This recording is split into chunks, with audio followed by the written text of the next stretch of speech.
of pride there. We live in a society where, as a gay man, you are considered somehow to be weak. And I'm not weak. I am not weak. And we are, as a people, are not weak. At this point, if you are not suspicious of the story, it's because you believe what you want to believe. And there were a lot of politicians who, as it turns out, believed what they wanted to believe about this story. We're talking everybody from Nancy Pelosi to Maxine Waters to Kamala Harris. Nancy Pelosi said the racist, homophobic attack on Jussie Smollett is an affront to our humanity. Maxine Waters said it's coming from the President of the United States. He's dog whistling every day. Kamala Harris said this was an attempted modern-day lynching. And politicians all over the left-wing spectrum decided to weigh in. AOC said there is no such thing as racially charged. This attack was not possibly homophobic. It was a racist and homophobic attack. If you don't like what is happening to our country, then work to change it. It is no one's job to water down or sugarcoat the rise of hate crimes. And the reason that she tweeted that is because Entertainment Tonight had originally run with the headline, Jussie Smollett has been hospitalized in Chicago after a possible homophobic and racially charged attack. Okay, the reason they said possible is because it might not have happened. Right? Which makes it awkward that it might not have happened. And anyone who heard the story, your first thought had to be, was this real? Like, every element of it seemed like too much. Every element, whenever there's a story where every element seems like it's too much, you got to think to yourself, maybe this is a hoax. Unfortunately, there have been lots of racial hoaxes in the past where people claim to have been victimized in a hate crime, and it turns out not to be true. This one smelled like a hoax from the very beginning. Nonetheless, Jussie Smollett was treated with all of the sensitivity due to his claim, and specifically because the media loves to run with the narrative that America is a racist, homophobic place, this became top news across the country, even though the claims didn't make any sense. Again, two guys in the dead of night in Chicago in 10-degree below weather who watch Empire but also are MAGA fans. And were screaming at Jussie Smollett that night, this is MAGA country in the middle of Chicago, which apparently went 193% against Donald Trump in the last election cycle. So it was a very weird story from the beginning. That didn't stop the media from jumping all in with both feet. Good Morning America featured Jussie Smollett on their show yesterday, where he cried and he acted. It's like he's an actor or something. He said, I am not weak. I'm not weak. Why did you hesitate to call the police? There's a level of pride there. We live in a society where, as a gay man, you are considered somehow to be weak. And I'm not weak. I am not weak. And we are, as a people, are not weak. Oh, no one was suggesting that gay people are weak. That doesn't answer why you wouldn't call the police when a hate crime takes place against you. Like, that's a weird answer. And then he says he just couldn't believe that people were doubting him. How could people doubt him? It's just terrible. Just terrible. I'm pissed off. What is it that has you so angry? Is it the attackers? It's the attackers, but it's also the attacks. It's like, you know, at first it was a thing of like, listen, if I tell the truth, then that's it, because it's the truth. Mm-hmm. Then it became a thing of like, oh, how can you doubt that? Like, how do you not believe that? It's the truth. And then it became a thing of like, oh, it's not necessarily that you don't believe that this is the truth. You don't even want to see the truth. No, it turns out that we sort of believe that it might not be the truth.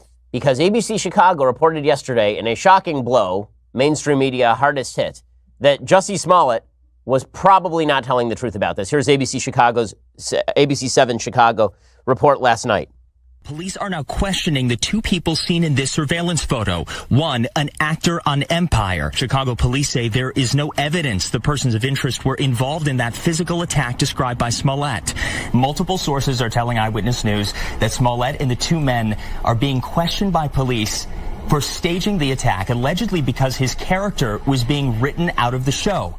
Now, it is true that Fox came back and they said, oh, we weren't writing Jussie out. Jussie was never going to be written out of the show. So we have a bunch of conflicting stories. But here is what we do know at this point. ABC 7 Chicago said that Smollett failed to appear for an interview with detectives earlier on Thursday. They say that they were investigating whether these two men staged an attack. The way that they tracked down these two guys is by going through Jussie Smollett's phone. Apparently, the report is that he had turned over an Excel spreadsheet with a phone log that had deleted certain calls. So they compared his actual phone log, which I guess they'd subpoenaed, with the calls that he said he had made. And then they only looked at the ones that he deleted. And that's how they tracked down these two guys. He had said in that Good Morning America interview, by the way, that those two people in the picture walking down the street, those were definitely the two guys who attacked him. So you can't have it both ways. Either he is telling the truth and those are the two guys who attacked him and it turns out they're his friends, or he's not telling the truth and those were not the two guys who attacked him. It was another two guys who attacked him. A source briefed on the Smollett investigation confirmed to ABC News that Chicago police are questioning the two persons of interest, one of whom has actually appeared on Empire. The law enforcement official also told ABC News that the homes of the persons of interest were raided on Wednesday night. Police removed shoes, electronic devices, and any other items they believe could help determine if the two people played any role in the assault. Neighbors described a swarm of officers and K-9 units.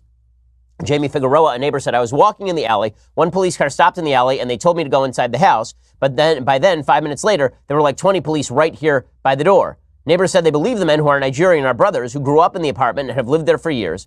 Neighbors described them as friendly and possibly bodybuilders and said they have long wanted to be actors.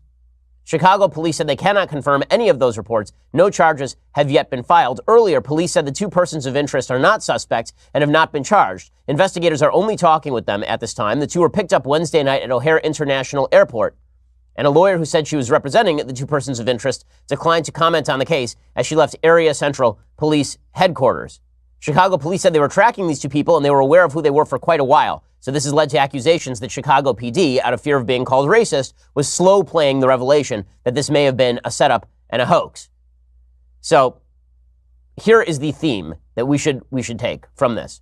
Wait for the evidence. It's amazing. This thing happened within a week of Covington High School. The entire media leapt to the conclusion that a bunch of white kids had harassed a Native American man on the steps of the Lincoln Memorial during the March for Life. Right? They jumped to that conclusion. Why? Because it fit a narrative. And then Jussie Smollett told a story that was ludicrously unbelievable on its face. And the media leapt to the conclusion that naturally it was racist white men on the streets of Chicago that had caused the problem. What does this say? It says the media are looking for a narrative. The narrative is racist white men do X. That is the narrative the media are looking for. They don't require any further evidence. Whenever that is the narrative, they're willing to jump on it with both feet. It also explains why it is that the media will pay inordinate attention, like truly grand attention, to anti-Semitic attacks by white supremacists, but will pay no attention to the vast bevy of anti-Semitic attacks taking place in Brooklyn every single weekend, apparently. Why? Because as the New York Times itself admitted, it doesn't fit the patterned narrative that we are seeking. The reason the Jussie Smollett case is important is not because an actor allegedly lied to the police. It's not because of that. It's because the media are always willing to jump with both feet on any story that backs a claim that America is a racist, terrible place. And then they will slowly walk back the claims as it comes out that that's not true. We've seen a bunch of these cases recently. There was a player, I believe his name was Michael Bennett, for the Seattle Seahawks, and he claimed that the racist police in Las Vegas had physically assaulted him. Tape came out. It turns out that he had resisted the police and he had run away from them.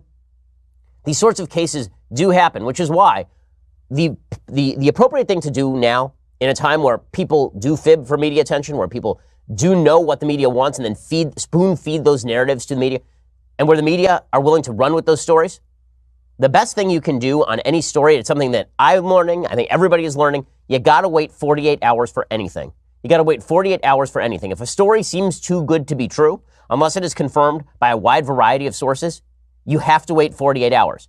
Because there's a very good shot that within 48 hours, the entire story will collapse. This happens to be true with racial hoaxes, but it's true across a wide variety of stories.